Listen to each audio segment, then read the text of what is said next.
Because obviously there's no shortage of different sports that we could move into, US sports, cricket, Formula One, the list is endless. Politics in Northern Ireland. Politics in Northern Ireland, I don't think we get many people interested in that, but you never know. I would be interested in it.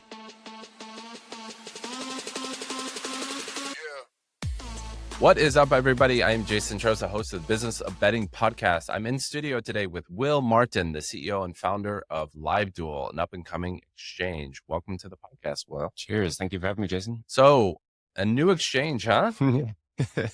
Another one. Why not? Yeah, I think you're the third or fourth exchange on the podcast. And I remember when I first started Smarkets, I want to say there was, I don't know if I'd call it a graveyard, but there was about 40 startups and exchanges back in the day. And almost all of them went out of business except for a handful. So welcome to the new pass at founding exchanges. And you're from Ireland. Yep. What do you think about Sinn Féin becoming First Minister of Northern Ireland? Yeah, and it's probably been a long time coming, like the election results have been in for like almost 2 years. So yeah, it's kind of a strange situation, politics in the North at the best of times. But that kind of cross-border sharing, it's good, but it also has its downsides as well. But yeah, good to see government functioning again. There's so many people on waiting lists up in the North. So now hopefully it will turn to some sort of normality. Where are you at in terms of reunification? Do you want Ireland to be reunified? To be honest, I'm kind of agnostic on the whole situation. Any vote that will happen, Ireland will have to vote and Northern will have to vote. So I think my voting position would be yes. And then I'll have the North to be the real decision makers. I don't want them to vote yes, we want unity, and Ireland to say, no, actually, we don't. So do you think Ireland would vote no? No, but it's definitely a potential, it's not a foregone conclusion either way, So I think that's where I would lie. I wouldn't be super passionate. It wouldn't influence my voting for a political party right now or anytime in the near future. Okay. And have you been to Northern Ireland? Yes, I have. Yeah. Not very often. Interconnectivity in Ireland isn't the best. Everything's kind of got to go through there. Just travel. Bit of tourism. Great. After Brexit, I'm very pro-Irish reunification. So I think it's sort of where things are pointed, at least from my perspective. Yeah, if you look at the census data and stuff, it's only kind of going one way, So Scotland's going to break off, Northern Ireland's going to break off. Yeah, I think Wales will hold on. Yeah, they'll hold tough. But I think Ireland's definitely kind of in pole position now over Scotland. Yeah. So we'll kind of see what happens. Great. Exchanges, huh? Yeah. Never heard of them.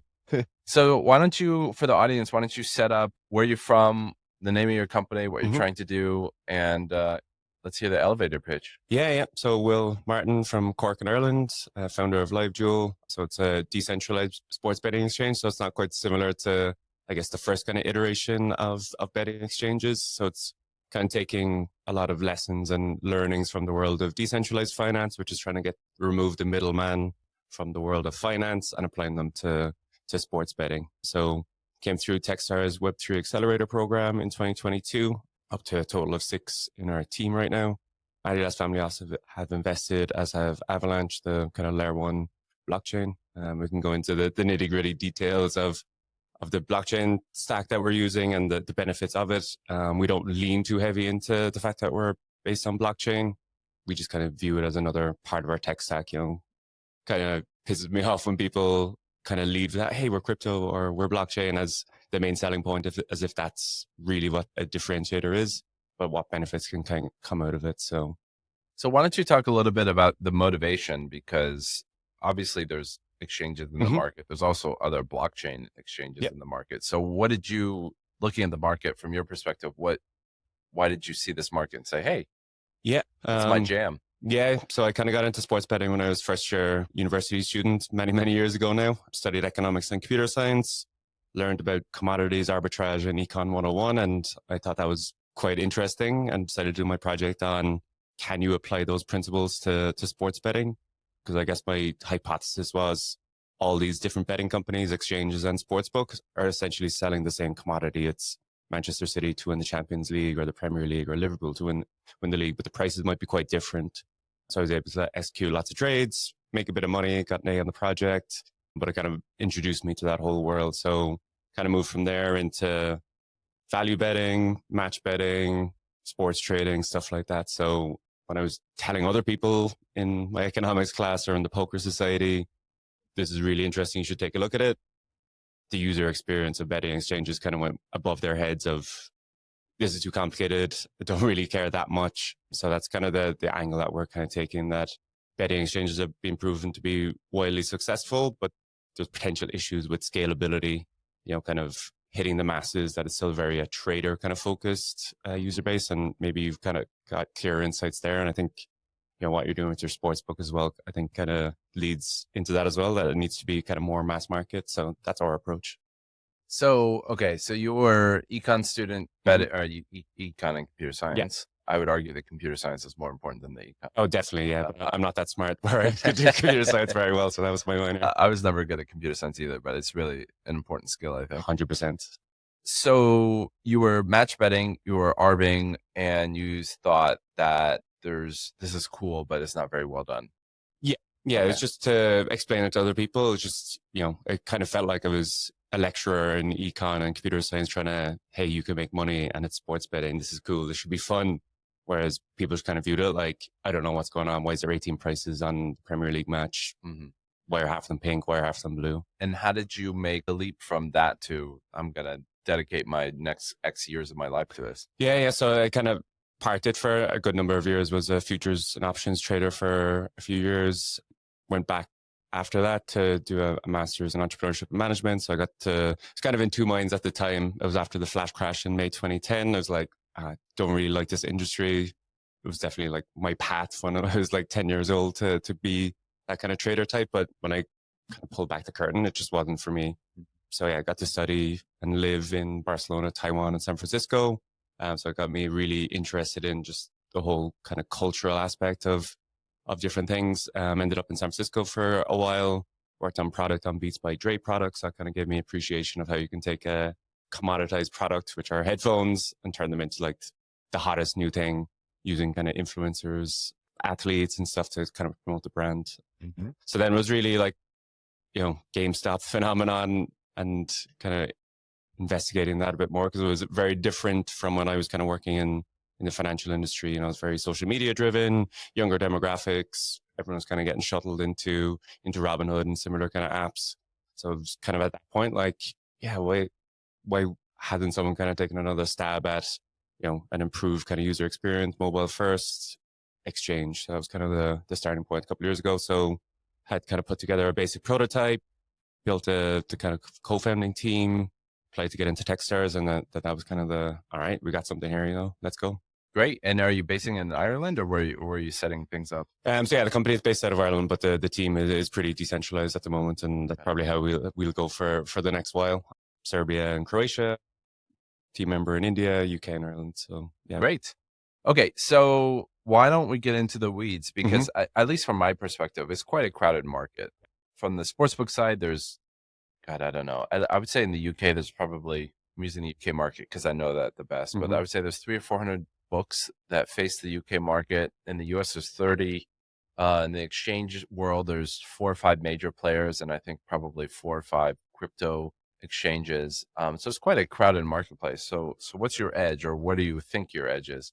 Yeah, so like we're big fans of the whole exchange and prediction market kind of model, but it's really around that kind of user experience kind of issue. So, the Holy Grail, I think I've heard it on your podcast before, of looks more like a sports book, but operates more like a betting exchange. And that's kind of what we're building from the ground up. So it's really, how do you simplify the user experience? We just show the prevailing price or the current price of the different options. So instead of having to have 18 prices for that Premier League match, we can just show 3, which can kind of cut through a lot of the noise and the onboarding issues that exchanges have kind of faced with, kind of mass market general sports fan.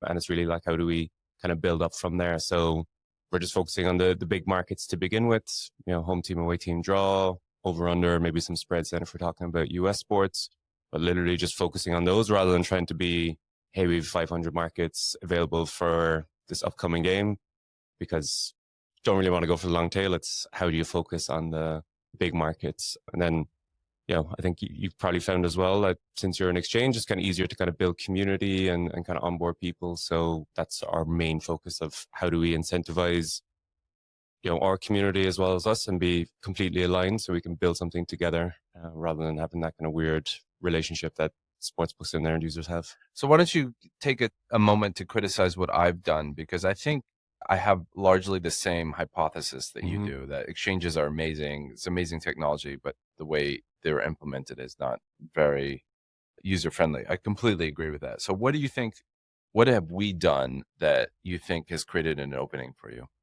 Well, I guess you started way before, so there's obviously different constraints that you guys came from. Technology was completely different. I don't know, was the iPhone even announced by the time you No. guys had launched? So yeah. So if you had your time over again, because that's just the piece of hardware that people are using, but the distribution models are completely different now. App stores, But I mean, content. more specifically today, like, Yeah, what yeah. do you think is missing from our products that you want to add to the marketplace? Yeah, like I think just the overall user experience, the interface design. So traditional kind of exchanges are more of like the order book kind of model, kind of showing a lot of information. And, BetX are the big on-chain betting exchange kind of product, a kind of 800-pound gorilla in our direct kind of market. But they've kind of taken, that kind of user interface from Betfair's markets and put it on chain. Whereas I think that's kind of missing the mark of this new audience is going to be super young, that they're not coming from that background. They're coming from regular generalist apps like Robinhood or Tinder, like all these kind of ones that really kind of focus on that user experience. So it's like, how do you simplify it? Allow the people that really want to get into the weeds if they want to, but you're streamlining that kind of core product on the front end. So that's my biggest kind of criticism, but it's kind of a function of when you guys started that you were designing for desktop. Why wouldn't you show this information? Your target audience was more trader focused. That's the screens they're looking at. They're looking at 4 Bloomberg terminals probably. Exactly. So how do you kind of map that over? So that would be my kind of difference. Because I don't know what the penetration rate of betting exchanges are compared to sportsbook, but I'd imagine 10%. it's 10%. Yeah, in the UK. Yeah. So I'd imagine, trying to simplify it, we could potentially increase our potential audience. I don't know if you've had a chance to see SBK, but Yeah. SBK is what we're trying, I think, similar to what you're trying to do, where you're basically taking the sportsbook experience built on top of the exchange. So where do you think we're missing the mark on SBK? Well, I guess it's just like the kind of complexity of having 2 products. And is there any kind of potential downsides of that, of, kind of friction or latency and stuff? Yeah. Of course. So yeah, I guess that's kind of the key kind of issue that I would see, that we're kind of building from the ground up with that in mind, rather than trying to, not saying you guys are trying to shoehorn it in, but you're trying to work with an existing code base that's, many, many years old and probably beautiful code base. Yeah. As we with mentioned, no technical debt whatsoever. Yeah, just like everyone, right? We both kind of mentioned how bad we were at computer science in university. So we all know the problem with spaghetti code and decisions you made that seem pretty small can grow into molehills. So I guess that's kind of one of the advantages that we have, that we can start with no technical debt to begin with. Obviously, some might get introduced over the course of time, but that we've got that kind of carte blanche approach of, okay, how would we build this and architect it as best as possible moving forward? Okay, let's get into the weeds a little bit. So blockchain, every time I hear that word, I have a little bit of a gag reflex. If you've listened to the pod before, you'll know that I'm very anti-crypto as a concept. I think the main benefit of crypto is doing things for illegal means. It's very good at that. But outside of that, I don't see a lot of technical benefit to blockchain, besides a few maybe cute proof of concept ideas. But generally, I'm pretty negative on blockchain. So why am I wrong about that? And why is it right for sports betting? Yeah, like I guess there's always kind of the difference between what is crypto and what is blockchain. Like blockchain is just a open database, essentially, open ledger kind of technology. Crypto then is kind of like the financialization of that. And, we've seen over the last few years, like so many different scams and shit coins and meme coins kind of take over. And it's just, they start for fun and someone trying to make a lot of money. So we're trying to stay away from that. Like we don't heavily promote that we're crypto or blockchain. Like we won't be launching with a token or anything like that, but it's in our roadmap at some point. So when we kind of first got started, it was, okay, we think we can improve the user experience on the front end, improve the flows so we can onboard users into the betting exchange kind of world more seamlessly if they're coming from, kind of traditional sports books. So then the next biggest issue for us was all about liquidity. How do we design and develop two-way market, peer-to-peer kind of exchange? So we spoke with, Matchbook. Not sure if we reached out to you guys, Markets. Spoke with the guys from Betfair about, kind of potentially tapping into their liquidity. They would seem pretty happy with that, but it really didn't give us much control over the direction of the product, because they're controlling the price and the liquidity, which is, not a great place to build a business on, and essentially the monetization model would have been, hey, get new users, sign up, we'll give you X% or a finder's fee. So the world of DeFi really kind of kicked off in summer 2020. So this is before you decided to go down the blockchain route. You were going to basically syndicate the liquidity on Betfair or Matchbook. Yeah, exactly. Yeah. Like I didn't say, okay, I'm building a blockchain company, but yeah, the world of DeFi kind of popped off in the summer of 2020. So DeFi's or decentralized finance. And you're a trendy guy. Yeah. Hip to the groove. Yeah. So the whole promise of DeFi is trying to remove the middleman from the world of finance. So I was like, okay, let's take a deeper look at this to see if we can remove the middleman from the world of sports betting, because that's ultimately the angle that we're going for. So I'm not sure if you've heard of Uniswap, but it's decentralized exchange. I think at the end of 2022, there was like $1 trillion traded on that. It's an open source DeFi blockchain exchange. Exactly. Yeah. So how it kind of works is that there will be loads of different pools. So it's Ethereum and US dollars, Bitcoin and US dollars, and so many different types of coins. So those pools, if you want to come in and buy Bitcoin, put in your US dollars, and then that pool will give you back the Bitcoin that you want based on the price of supply and demand on both sides. So we thought that was really, really interesting, and it's kind of improved year on year. I think they're up to version 4 now, but when there's $1 trillion after going through it in a short space of time, it's been kind of battle tested. So it's how can we take those learnings and apply them to the sports betting world. So we kind of mentioned about, the usability on the end user side, but I also think on the liquidity provider side, it's really difficult for your average user to be part of that kind of side of the business. It's big market makers. I think, you're the only market maker or one of the biggest on your own platform. But it's like, how do you get retail invested or interested in that side as well? Because, I was just at ICE, there's 40,000 people there. I'm sure they'd be like, yeah, I've got $500. Let's stick that into the liquidity pool. And then our algorithms kind of take care of the rest. So really kind of offered us key advantages to go the blockchain route. And then, we're built on top of Avalanche, which we can get into as well. And some of the... Well, let's double click on this stuff. Yeah. So this exchange, what is it called again? Uniswap. Yeah. Okay. So sports betting happens under a financial instrument called a binary option. Do they offer binary options? Yeah. Okay. And do you have to pay them to use their platform? How does that work? Yeah, I think with version 4, there's been some sort of changes as to how you use their kind of platform or their kind of smart contracts. But version 3, there's not. Okay. Free to use. Yeah. And it happens in the cloud, or basically in the world. It's a decentralized exchange. So one of the big things that pops into my head is that with exchanges, latency is quite important. So what's an average latency for a trade on Uniswap? I'm going to write it down. I wouldn't know those figures exactly, but it's pretty. But roughly, are we talking seconds? Are we talking milliseconds? Are we talking like minutes? Are we talking like I can go make popcorn, come back, and maybe... It's definitely not that long. But yeah, seconds or milliseconds. I'm not 100% sure. Maybe we can Google it. Let's say it's a second or whatever, or 2 seconds or 3 seconds. This is all happening with Ethereum smart contracts. Solidity smart contracts. Solidity? Yeah. So it's basically like a JavaScript type language. I don't know what Solidity is. Can you explain that? Yeah. So it's the kind of language for smart contracts. So it's like that's a language that happens within the Ethereum smart contract. Yeah. So that's in the payload of the Ethereum smart contract. Yeah. So it's not just for Ethereum. It's for loads of other different types of chains and stuff like that. Okay. And I'm going to screw up my blockchain terminology here, but do you have, what's the governing mechanism called, the DAO or something? Yeah, do you have a DAO? Not right now, but that's something that we're definitely kind of considering. Okay. You're not live yet, right? We're not live yet. Okay. No. And we don't have a token yet, but it's in our kind of pipeline as well. Okay. So how does that work? You have to write a DAO, which is basically the governing model of your smart contracts, right? It says it wouldn't be of the smart contract necessarily, but of the overall kind of organization. You could get into the specifics of how the smart contract operates, but typically be for kind of more protocol level kind of decisions. So in our instance, how we plan to use a kind of a DAO model is we're focusing on soccer to begin with, or football. We're in London. No, definitely say soccer. Well, I'm Irish, so we say soccer as well. People don't know this. Soccer is the original term for it. Sport in England. It's to disambiguate it from rugby. Yeah, exactly. Yeah, no, rugger was the kind of. So soccer is absolutely the right term for the sport. Yeah.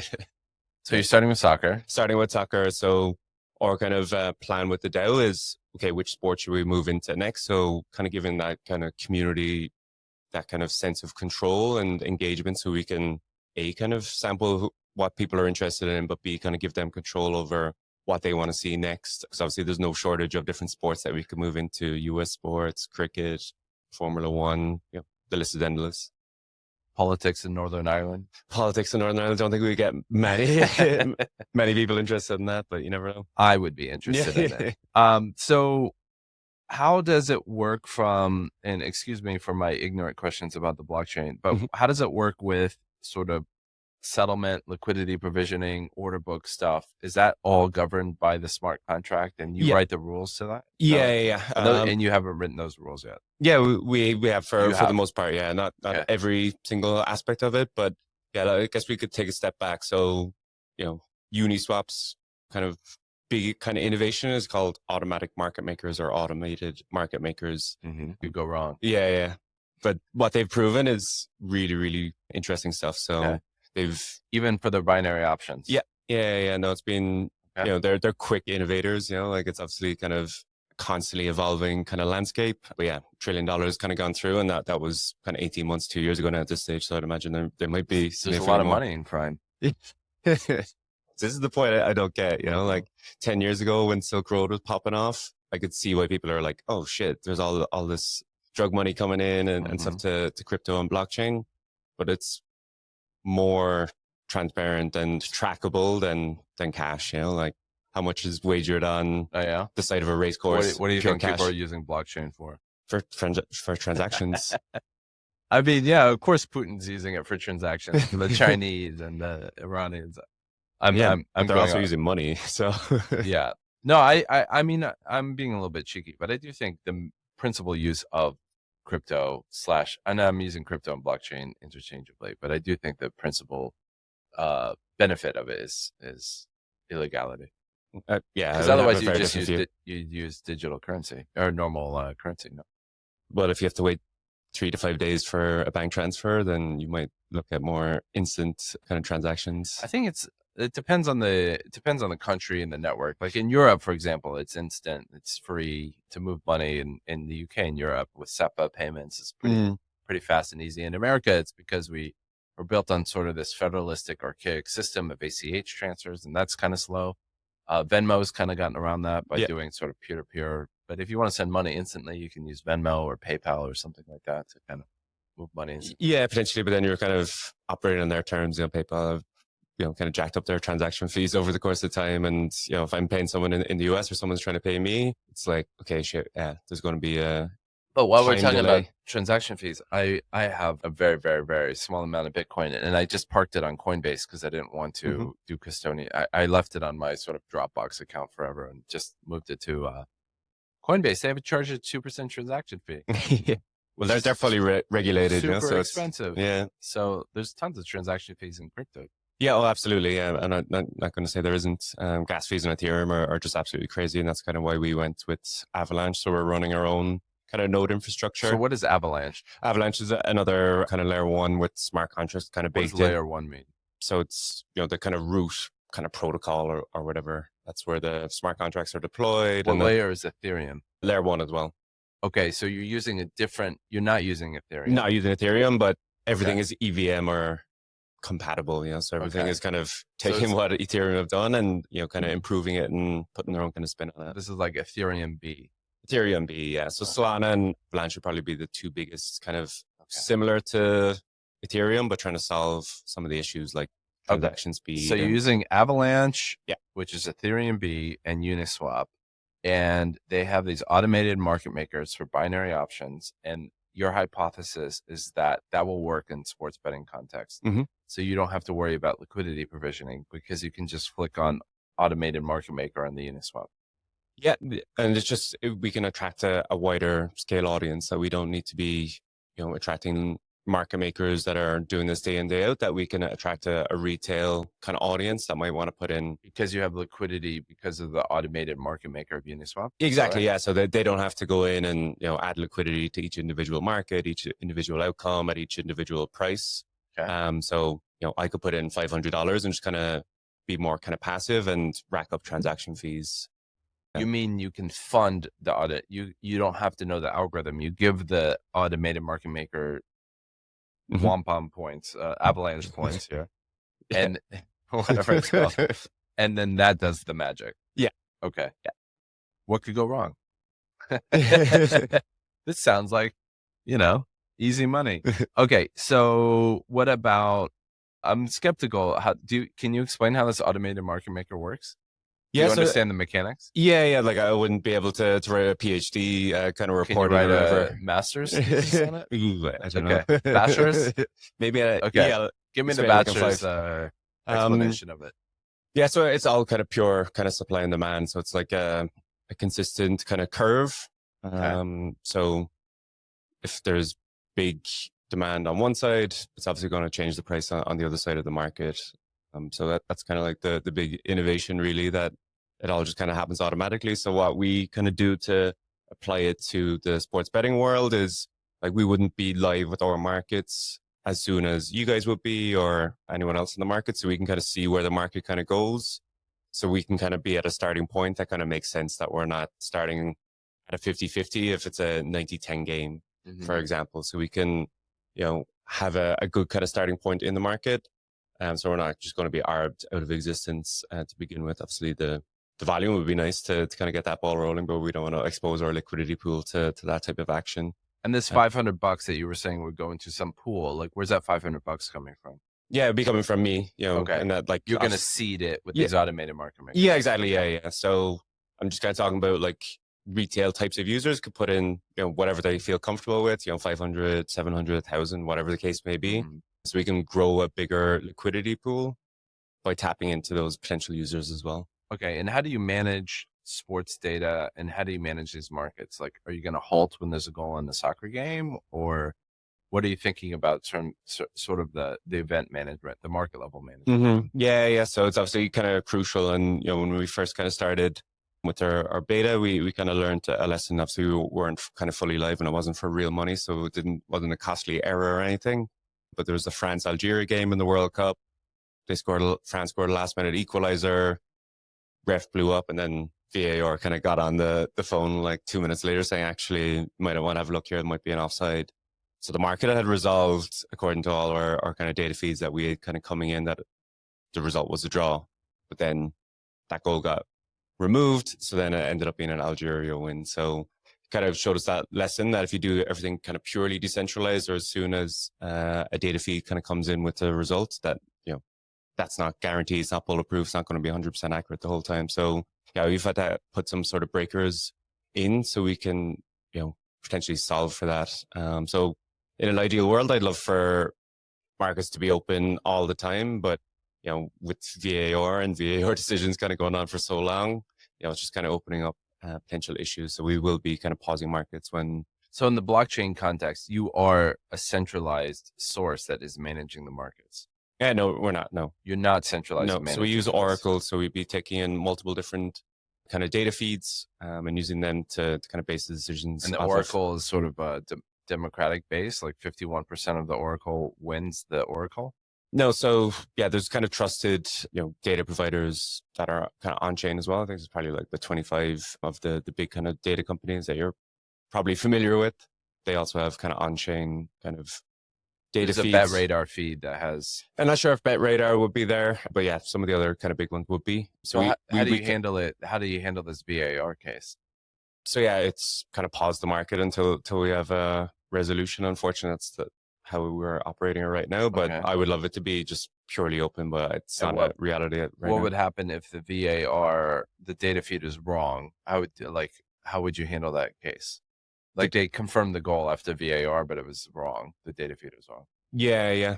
It's TBD. TBD. Like it's YOLO. It's not an easy. Like, YOLO. Blockchain people. Yeah. It's not meant to be real. Yeah.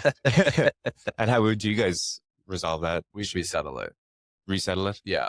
We have the ability to resettle markets. So this happens I would say like one every 500 football matches, one every 1,000 football matches. There's bad data that comes in because there's thousands of football matches, soccer matches. Look at me. Look at me being all English. There's thousands of soccer football matches a month. And every once in a while, the data providers get it wrong all the time. And so we have to reset all the math. Yeah. So would you be using kind of one provider per game, or would there be multiple? Typically, but we have the ability to use multiple ones, but we'll have one dominant one per game. Yeah. So that was kind of our learning from that World Cup example that I talked about, that we need multiple for every game. Yeah. Because The one problem is person could enter something wrong on one data feed and you could settle a market based on that. But if 3 people make the same error, but then you have mapping issues and they disagree issues. Like, so if you have multiple data sources, it creates a new set of problems. Okay. So you're using an exchange with the automated market maker that's going to abstract away a lot of the because we built an exchange from scratch. A lot of the complexity is building a high performance exchange. That was where a lot of our engineering effort went. We built our own market maker. That's where a lot of our engineering effort went.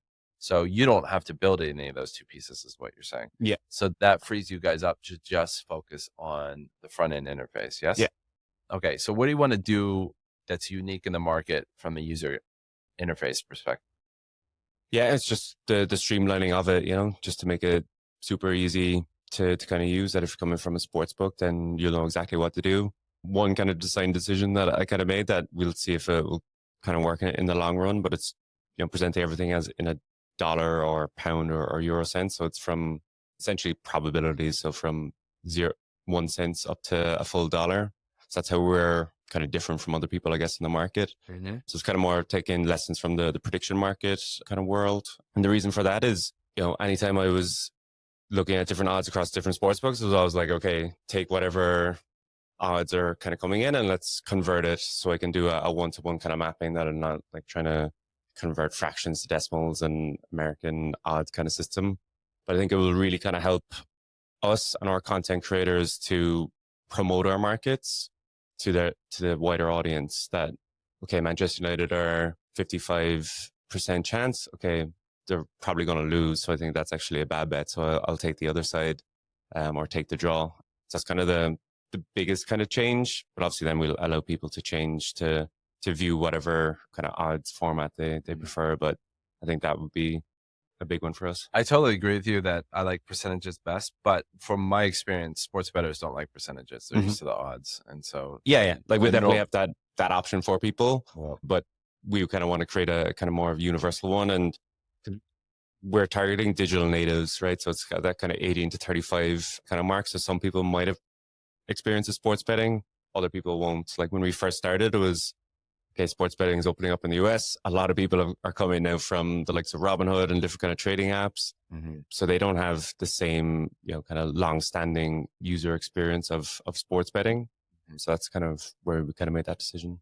Cool. Well, as somebody that's built a lot of this stuff, do you have any questions for me and what I've gone through in my journey? Yeah, I guess, kind of fundraising is always a big kind of challenge. So good luck. Yeah.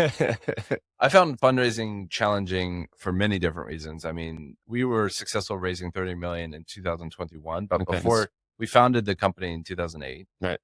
And between 2008 and 2021, we had raised $5 million. And so we kind of had to scrape by for, 10, 12 years with very little funding. The upside of that is it teaches you how to be lean, get profitable really fast, and really build something people want, because you have to, because if you don't have the money to kind of fall back on. But there's a few reasons that people don't want to invest in sports betting. Number one is sort of, and I think this is changing a little bit, but it's kind of seen as an immoral industry, amoral industry, immoral and amoral.